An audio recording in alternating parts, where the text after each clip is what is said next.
চলছে কৃষির স্বর্ণ সমৃদ্ধি সপ্তাহ। এ উপলক্ষে খোয়াই দিব্যোদয় বিজ্ঞান কেন্দ্রে আয়োজন করা হয় রবি কৃষি বিজ্ঞান মেলার। সোমবার দুপুরে এই মেলার উদ্বোধন করেন কৃষিমন্ত্রী রতনলাল নাথ। অন্যান্যদের মধ্যে ছিলেন রামচন্দ্রঘাটের বিধায়ক রঞ্জিত দেববর্মা এবং জেলা শাসক চান্দি চন্দ্রন সহ আরো অনেকে। কৃষিমন্ত্রী জানান, কৃষকদের আরো সমৃদ্ধ করা, কিভাবে তাদের আয় বাড়বে এবং কিভাবে কৃষক আত্মনির্ভর হবে, এটাই হলো এই মেলার মূল উদ্দেশ্য। রাজ্যকে আত্মনির্ভর বানাতে গেলে যেহেতু রাজ্যে কৃষি জমি কম, সেজন্য আধুনিক এবং বিজ্ঞান ভিত্তিক চাষের উপর গুরুত্ব দেওয়া হচ্ছে।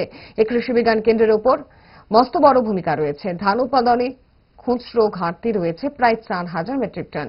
ঘাটতি বাড়াতে হলে দরকার আধুনিক এবং বিজ্ঞান ভিত্তিক চাষ এবং সঠিক বীজ।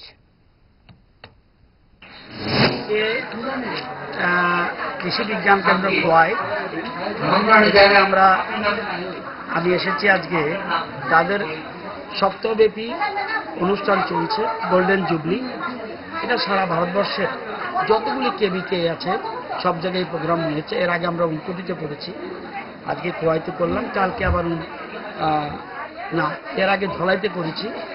তো আজকে খোয়াই এবং আগামীকাল উনকোটিতে হওয়ার কথা রয়েছে। মূল উদ্দেশ্য হলো কৃষকদের কিভাবে আরো সমৃদ্ধ করা যায়, কৃষকদের আয় কিভাবে বাড়বে, কিভাবে কৃষক আত্মনির্ভর হবে, রাজ্যকে আত্মনির্ভর বানাবে। এবং সেটা বানাতে গেলে আমাদের রাজ্যে যেহেতু কৃষি জমি কম, সেজন্য আধুনিক এবং বিজ্ঞান ভিত্তিক চাষের উপর আমরা গুরুত্ব দিচ্ছি এবং কেবিকে এর একটা মস্ত বড় ভূমিকা রয়েছে। তো বর্তমানে মাত্র খোয়াই ডিস্ট্রিক্টে, যদিও আমাদের রাজ্য গোমতী, সিপাহীজলা এবং দক্ষিণ ত্রিপুরা আমরা খাদ্যের স্বয়ম্বর, খোয়াই স্বয়ম্বর না হলেও সামান্য বাকি রয়েছে। 4,000 মেট্রিক টন উৎপাদন হলেই তারা স্বয়ম্বর হয়ে যায় এবং এবছরও উৎপাদন ভালো হয়েছে। আগামী দিনে সমস্ত কৃষক